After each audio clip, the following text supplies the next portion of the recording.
You can also set up your typography to be responsive in Figma sites.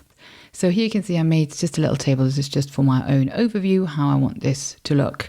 And I already created the style for headline L. So I simply selected this, created a style as I would in Figma Design.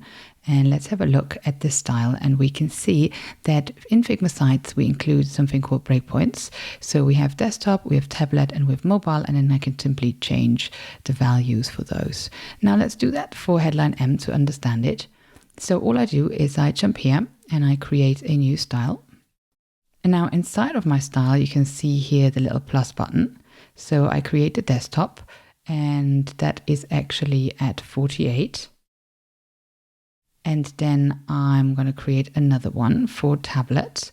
I want that to be 40. And then I have another one at mobile. I set that at 32. And now if I just pull out a copy and I change that into style M, you can see that it changed it. However, I don't have the other breakpoints populated. So a little trick, just pull it off your screens and then pull it back in, and then it's going to generate this for you automatically. And this way you keep everything the right size. So this is one way to do it right in your Figma Sites file. If you're using an external library, then you can also do this. And the way I set this up here is I have the same type scale, just a little more extended.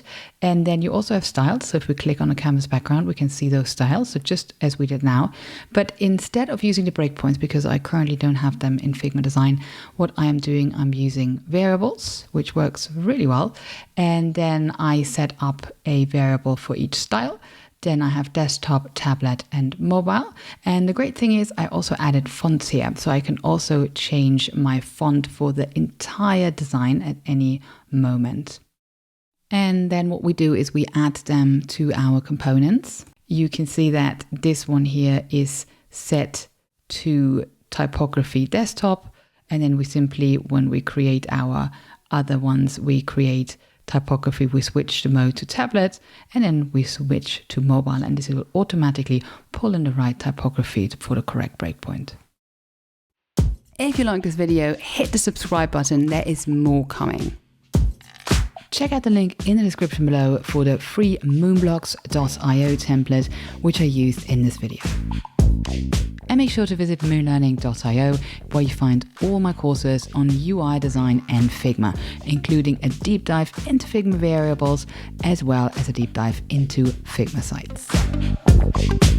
This is a tutorial by moonlearning.io.